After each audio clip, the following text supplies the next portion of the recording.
Welcome to learn with Lucy channel. Hi friends, कैसे हो आप और कैसे चल रहा है आपका तैयारी? क्लास 12 का फिज़िक्स का एग्ज़ाम अब कुछ ही दिन में होगा। अगर आप लोग रिवीजन कर रहे हैं तो मेरे चैनल पे विज़िट कीजिए। मैंने एक प्लेलिस्ट बनाया हुआ है क्लास 12 फिज़िक्स का। उसमें जाके मेरा छोटा छोटा वीडियो है, आप उसको क्लिक करके उसमें एक एक प्रॉब्लम दिया हुआ है, आप उसको कीजिए, सॉल्व कीजिए। अगर नहीं हो रहा है तो फिर वीडियो को देखिए और कंसेप्ट को मैंने लास्ट में डिस्कशन किया है। और ऊपर से छोटा छोटा जो इम्पोर्टेंट है मुझे लगा वो मैंने डाला हुआ है, आप जाके वो देखिए। मेरे से जितना हुआ मैंने उतना किया, आप देखिए। और आज मैं आपको एनर्जी लेवल ऑफ इलेक्ट्रॉन ये टॉपिक पढ़ाऊँगी। ये टॉपिक के बारे में हम लोग डिस्कशन करेंगे, एनर्जी लेवल ऑफ इलेक्ट्रॉन। और ये वाला बहुत ज़्यादा क्वेश्चन में आता है, energy derive the energy level of the electron, और इसके ऊपर भी क्वेश्चन भी आता है। तो आप ये कॉन्सेप्ट अच्छे से समझिए, ठीक है। इस कंसेप्ट के अंदर हम लोग ground state, ionisation energy and excited state, ये सब के बारे में, और ऊपर से वेव लेंथ क्या है, वेव नंबर क्या है, और वेव और फ्रीक्वेंसी, वेव लेंथ और फ्रीक्वेंसी कैसे रिलेटेड हैं, और फोटोन क्या है, और इलेक्ट्रॉन जब एक स्टेट से दूसरे स्टेट में जाता है तो क्या एनर्जी जो लॉस होता है वो किस फॉर्म में लॉस होता है।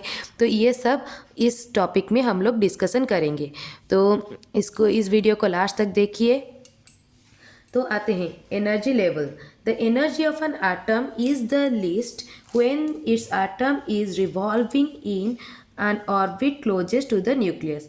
जब एक इलेक्ट्रॉन न्यूक्लियस के चारों ओर, ये एक एटम है, तो न्यूक्लियस के पास में जो इलेक्ट्रॉन होता है, ये न्यूक्लियस है, न्यूक्लियस के पास में जो इलेक्ट्रॉन होता है उसका एनर्जी लेवल क्या होता है ना, सबसे कम होता है, लीस्ट होता है, ठीक है। The energy of an atom is least when it's electron is revolving in an orbit closest to the nucleus, जो कि न्यूक्लियस के पास है, मतलब ऑर्बिट नंबर 1 में, ठीक है। For which N equals to 1, for जब n इक्वल्स टू 2, 3, 4 ऐसे होता है, the absolute value of energy E is smaller.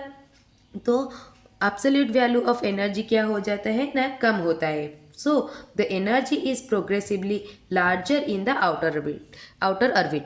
तो जितना ही मतलब आउटर ऑर्बिट में हम लोग जाएंगे, जितना ही हम लोग बाहर का ऑर्बिट में हम लोग जाएंगे, उसका एनर्जी लेवल क्या हो जाएगा, तो उसका एनर्जी लेवल क्या हो जाएगा ना, लार्ज हो जाएगा। Energy is progressively large. जितना ही हम लोग इधर से इस तरफ से इस तरफ तक जाएंगे तो एनर्जी क्या हो जाएगा, एनर्जी लार्ज हो जाएगा। इधर से इधर में आने में n इक्वल्स टू 1, 2, 3, 4, तो एनर्जी क्या हो जाएगा, लार्जर हो जाएगा। The lowest state of atom is called the ground state. Lowest state मतलब ये वाला स्टेट, जो न्यूक्लियस के, जो ऑर्बिट न्यूक्लियस के पास में है, उसमें जो इलेक्ट्रॉन होगा उसको बोलते हैं ग्राउंड स्टेट। तो ये वाला जो है, ये वाला है ग्राउंड स्टेट, ठीक है। ग्राउंड स्टेट क्या है, समझ में आया? ऑर्बिट नंबर 1 में तो एनर्जी का जो स्टेट है उसको बोलते हैं ग्राउंड स्टेट, ठीक है। This state is the lowest energy, और इस स्टेट में एनर्जी जो होता है वो क्या होता है ना, लोएस्ट होता है, लोएस्ट एनर्जी होता है। ग्राउंड स्टेट में मतलब n इक्वल्स टू 1 ऑर्बिट में जो एनर्जी लेवल होता है वो सबसे कम होता है। The energy of the state is -13.6 electronvolt, और इस स्टेट में एनर्जी लेवल कितना होता है, -13.6 electronvolt.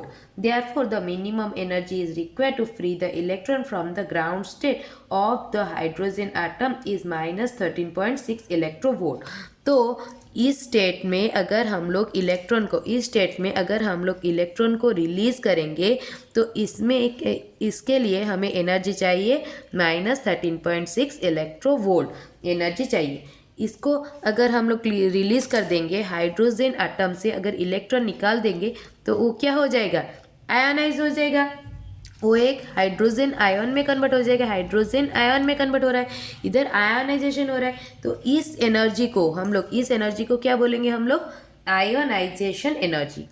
Ionisation energy, ionisation energy का मतलब क्या है, जो एनर्जी जो कि एक एटम को आयन में कन्वर्ट कर रहा है तो उसको बोलते हैं ionisation energy. For the hydrogen atom the ionisation energy is 13.6 electronvolt because in this is the energy state of the electron of hydrogen atom. Hydrogen atom का एनर्जी स्टेट इतना है, ठीक है। At room temperature, most of the hydrogen atom are in the ground state. Room temperature में वो normal state, neutral state में होता है, ग्राउंड स्टेट में रहता है। मतलब इलेक्ट्रॉन का एनर्जी लेवल कितना होता है, इतना ही होता है। So an atom receive some energy by electron collision. जब एक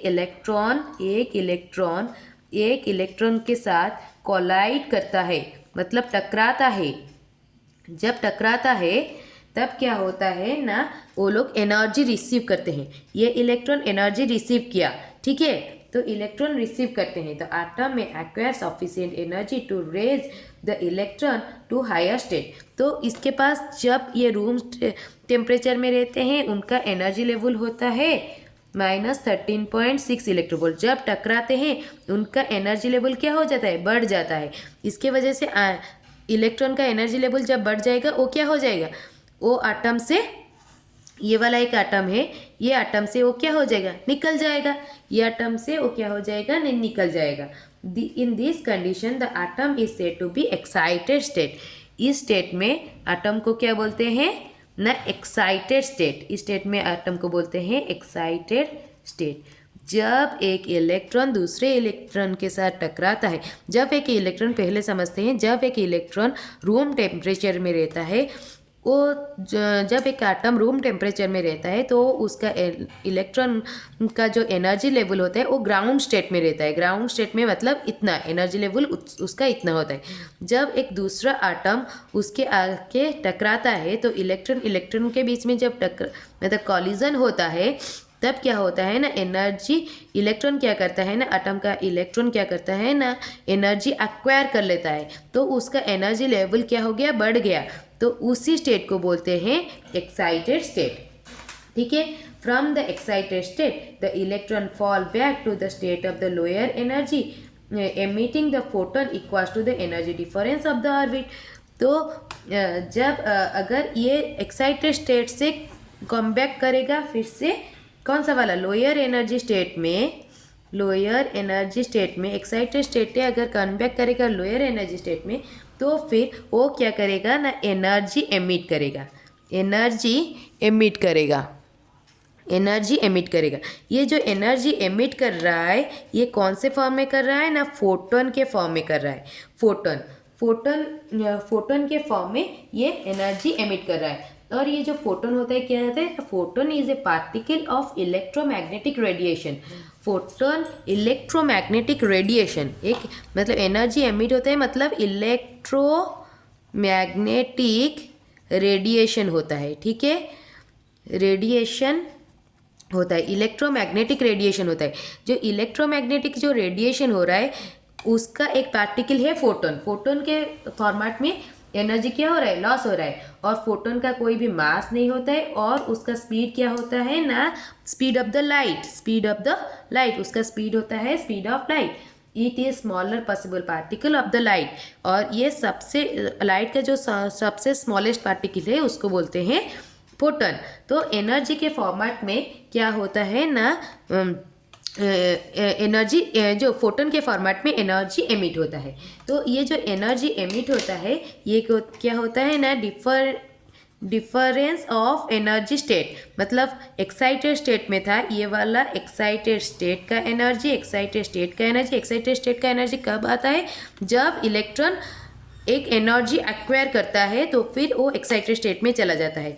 और E1 है लोअर एनर्जी स्टेट। तो उन दोनों के बीच में जो डिफरेंस है, उसी फॉर्म में एनर्जी रिलीज होता है, दैट इज एच न्यू। ठीक है, इस फॉर्मेट में एनर्जी क्या होता है ना, रिलीज होता है। This is the diagram of energy level of the hydrogen atom. This shows the x-axis shows the ground state of the orbit n1 ground state, that is n1 orbit, then n2 orbit, then n3 orbit, n4 n5। ये सब है क्या है, excited state है। और ground state का energy level क्या है, -13.6, n2 का है -3.4, n3 का है -0.51, n4 का है -0.85। ठीक है, ये सब क्या है ना, एनर्जी लेवल है। तो जितना ही वो ऊपर ऊपर जाएगा उसका एनर्जी क्या हो रहा है ना, इंक्रीज होते होते जा रहा है। ठीक है, suppose in the excited atom, जब एक्साइटेड एटम कब बोलते हैं, जब एटम का इलेक्ट्रॉन क्या करता है ना, एक्सटर्नल एनर्जी एक्वायर करता है, एक्स्ट्रा एनर्जी एक्वायर करता है, तब वो एटम क्या होता है ना, एक्साइटेड स्टेट में चला जाता है। Suppose in the excited atom an electron jump from some higher energy state n2 to a lower energy state n1। तो excited atom क्या कर रहा है ना, higher energy state n1 n2 से इधर में क्या कर रहा है ना, जंप कर रहा है। तो ठीक है, तो जो एनर्जी रिलीज होगा, मैंने अभी बताया था, जब एनर्जी रिलीज होता है तो कौन सा फॉर्म में रिलीज होता है, डेल ई के फॉर्मेट में रिलीज होता है। ठीक है, तो डेल ई क्या होता है ना, जो चेंज इन एनर्जी होता है एच न्यू होता है। तो इसको कैसे लिखेंगे, एक बार फिर से बनाते हैं। ये वाला, ये क्या है ना, एक्साइटेड लेवल है, एक्साइटेड लेवल। ठीक है, ये ग्राउंड स्टेट है, ये वाला है ग्राउंड स्टेट। तो ये बिफोर एमिशन, जब इधर से इधर में जब जंप करने के बाद जब इलेक्ट्रॉन एक्साइटेड स्टेट में रहता है, तो ये बिफोर एमिशन वाला स्टेट है, एमिशन वाला स्टेट है। तो इन दोनों स्टेट में, ये है n1 स्टेट, ये है n2 ऑर्बिट। तो इन दोनों के बीच में जो एनर्जी डिफरेंस है उसको बोलते हैं डेल ई। ठीक है, ये बिफोर एमिशन। तो जब ये एक्साइटेड लेवल से ग्राउंड स्टेट में इलेक्ट्रॉन आता है,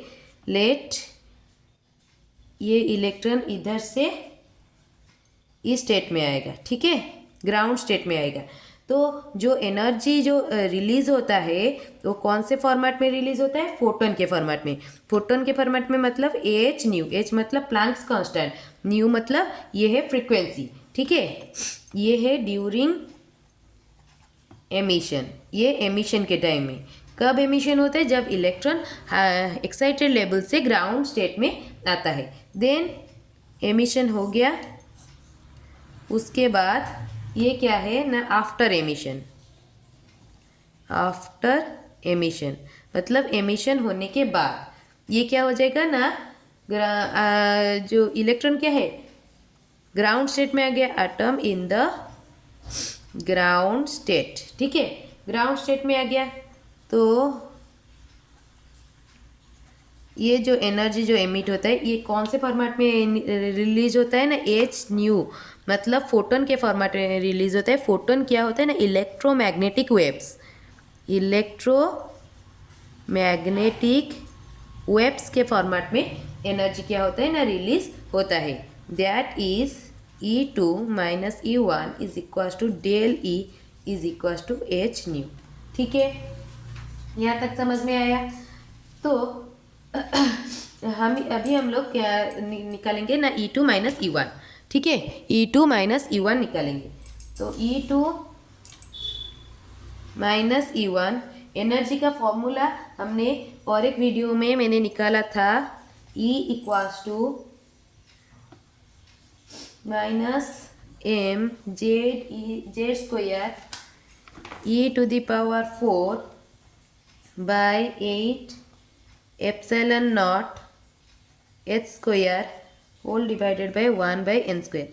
यही वाला फॉर्मूला इसमें डालना है। ठीक है, तो E2 minus E1 is equal to कितना हो जाएगा, m z square e to the power 4 divided by 8 epsilon nought square h square 1 by n1 square minus 1/n2 square.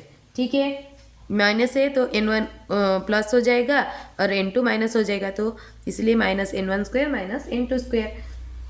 तो ये क्या हो गया, एनर्जी डिफरेंस हो गया of excited state and the lower state according to the Bohr's third postulate. Bohr का third postulate क्या बोलते हैं, जब एनर्जी एक स्टेट से मतलब इलेक्ट्रॉन जब हायर स्टेट से लोअर स्टेट में आता है तो फोटोन के फॉर्मेट में एनर्जी रिलीज होता है।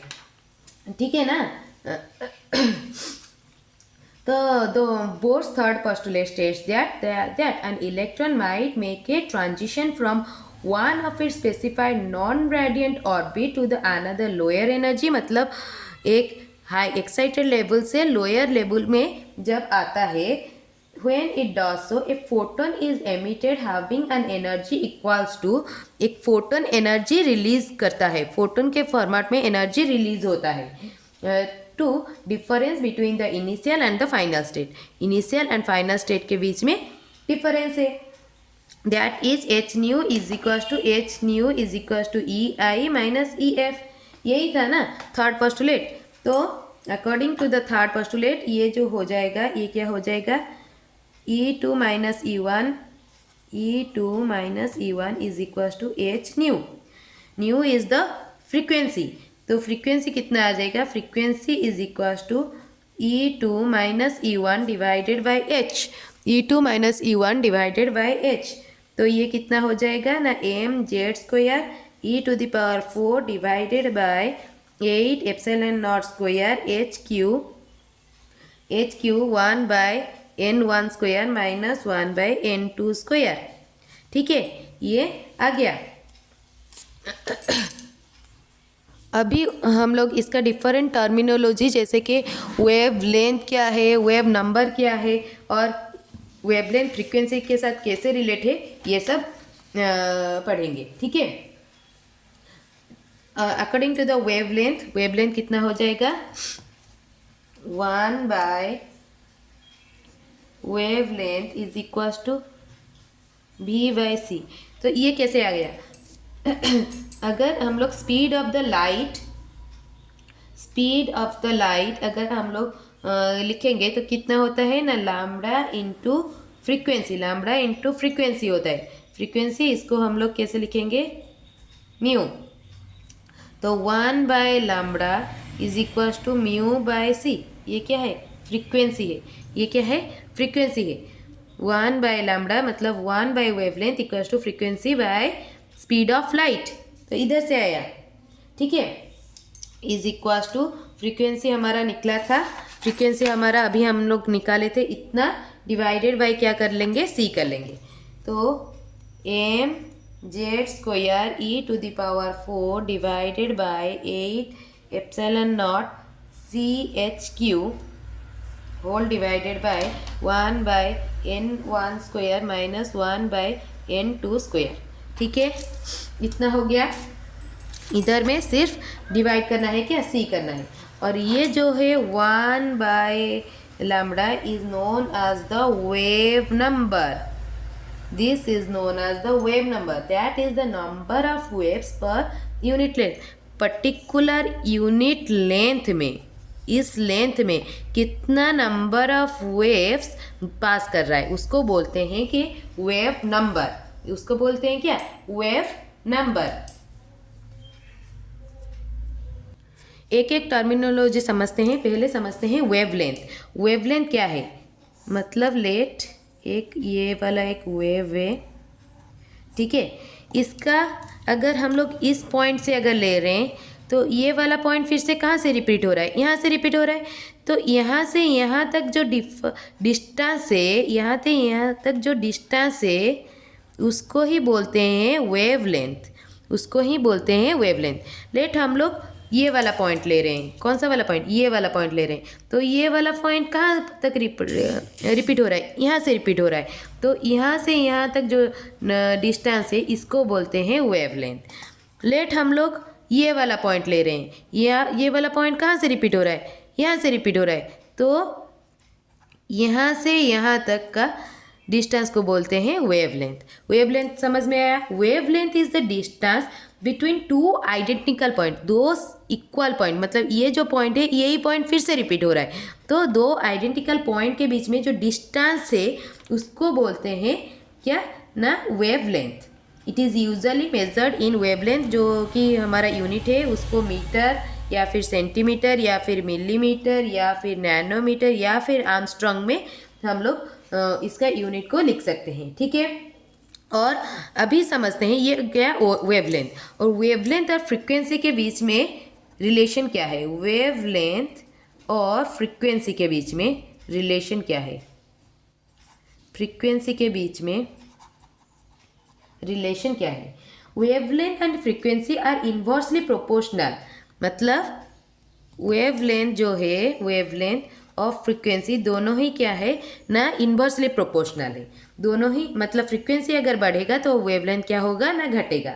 ठीक है, दैट आज वेवलेंथ इंक्रीजेस, जब वेवलेंथ क्या होगा ना, इंक्रीज करेगा, द फ्रीक्वेंसी क्या होगा ना, डिक्रीज करेगा। This means that the waves with higher frequency, जब फ्रीक्वेंसी क्या हो जाएगा ना, हाई हो जाएगा, हाई हो जाएगा मतलब वेव्स सब क्या हो जाएंगे, पास पास आ जाएंगे, तो इधर वेवलेंथ क्या हो गया, इधर से इधर हो गया। ठीक है, वेवलेंथ इतना हो गया, इधर फ्रीक्वेंसी क्या है, ज़्यादा है, फ्रीक्वेंसी ज़्यादा है। जब फ्रीक्वेंसी ज़्यादा होता है तो वेवलेंथ क्या होता है ना, कम हो जाता है। Waves with the lower frequency, जब फ्रीक्वेंसी कम होता है, यही वाला चीज़ अगर फ्रीक्वेंसी कम हो गया, इधर क्या हो रहा है ना, फ्रीक्वेंसी कम हो रहा है, तो वेवलेंथ क्या हो रहा है, इधर से इधर तक आ रहा है, मतलब वेवलेंथ क्या हो रहा है, बढ़ रहा है। ठीक है, half the longer wavelength, wavelength क्या होगा ना, बढ़ जाएगा। फ्रीक्वेंसी क्या है?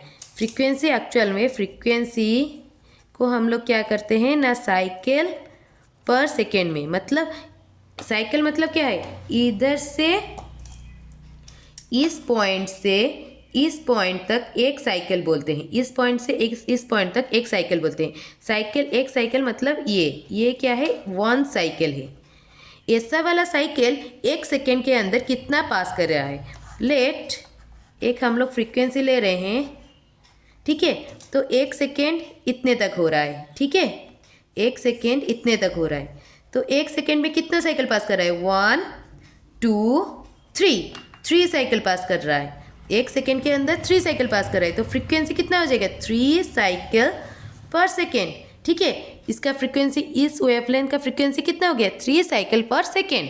ठीक है, एक का फ्रीक्वेंसी दिया गया है 50 हर्ट्ज, एक का फ्रीक्वेंसी दिया गया है 50 हर्ट्ज, तो इसका मतलब क्या है, फ्रीक्वेंसी 50 हर्ट्ज दिया गया है, मतलब क्या है, मतलब वो एक सेकेंड में 50 साइकिल कंप्लीट कर रहा है, एक सेकेंड में 50 साइकिल ऐसे क्या कर रहा है ना, पास कर रहा है। ठीक है, frequency is the number of wave that pass a certain point in A given amount of time, particular time के अंदर कितना वेव्स पास कर रहा है उसको फ्रीक्वेंसी बोलते हैं। ठीक है, और अगर ऐसे रिप्रेजेंट करेंगे, c equals to lambda into F, C जो कि स्पीड ऑफ लाइट है, lambda is wavelength and nu is क्या है, फ्रीक्वेंसी है। ठीक है, और ये जो 1 बाय वेवलेंथ है, 1 बाय वेवलेंथ है, represents the wave number, this is known as the wave number, this is known as the wave number. और वेव नंबर इसको क्यों बोलते हैं,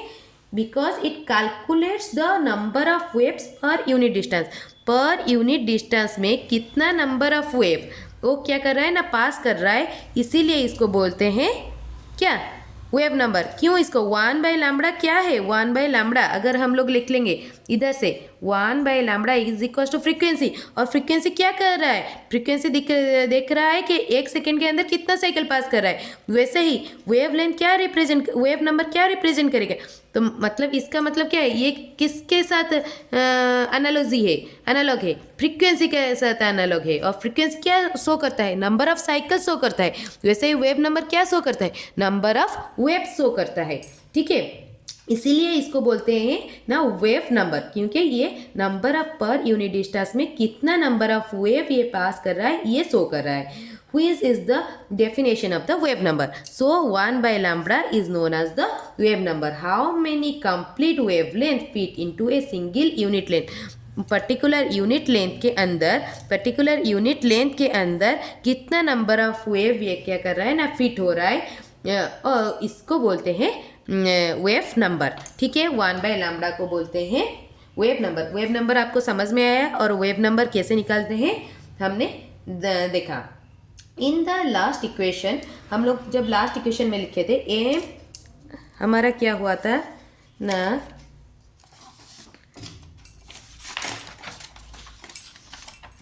ये वाला जो इक्वेशन लिखे थे हमारा, m e⁴ divided by 8 epsilon nought CHQ, ये था ना, M e⁴ 8 epsilon nought CHQ। ये सब क्या है, कांस्टेंट है। जेड कांस्टेंट नहीं है, जेड क्या है, एटॉमिक नंबर है। वो एटम के साथ साथ चेंज होगा, जब जब एटम मतलब मेटेरियल चेंज हो जाएगा, एटॉमिक नंबर चेंज हो जाएगा। बट ये सब क्या है, ये सब, ये एम है, मास शब्द है, मास। ई क्या है, ई भी कांस्टेंट है। और ये जो है लाइट का कांस्टेंट, ये क्या है, प्लैंक्स कांस्टेंट। ये एप्सिलॉन नॉट, ये सब का वैल्यू कांस्टेंट है। ये सब के सब कांस्टेंट है। इन सबको अलग हमने किया कर लिया है। तो ये सब कांस्टेंट को एक नाम दिया जाता है, इसको बोलते हैं रीडबर्ग कांस्टेंट। रीडबर्ग कांस्टेंट, जितने भी कांस्टेंट है उसको हम लोग निकाल लिए, अलग कर लिए, इसको बोलते हैं Rydberg constant. Rydberg constant is equals to M e⁴ divided by 8 epsilon square CHQ। ठीक है, ये वाला याद रखना है। ठीक है, अगर रीडबर्ग के फॉर्मेट में अगर लिखना है वेव नंबर को, तो 1/λ² is equal to Z² R 1/N1² minus N2²। ठीक है, from the Bohr's formula of hydrogen and hydrogen like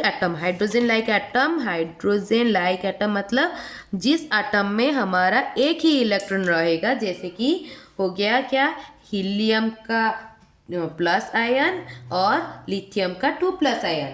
तो वैसा वाला एटम के लिए हमारा Z इक्वल टू कितना होता है, 1 होता है। तो उनके लिए वेव नंबर कितना हो जाएगा, R whole into 1/N1² minus 1/N2²। ये वाला टॉपिक बहुत ही ज़्यादा इम्पोर्टेंट है। टॉपिक का नाम है एनर्जी लेवल ऑफ इलेक्ट्रॉन। ये हमेशा पूछा जाता है, इसको आप बार बार प्रैक्टिस कीजिए। और मैंने हर एक टर्मिनोलॉजी को, टर्म्स को मैंने अच्छे से एक्सप्लेन किया है। आप अगर समझ में नहीं आ रहा है, फिर से आप दोबारा ये वाला वीडियो देखिए और समझिए, और बार बार प्रैक्टिस करके एग्ज़ाम पे जाइए। All the best for your exams and thank you so much for watching. Please subscribe my channel. Thank you so much.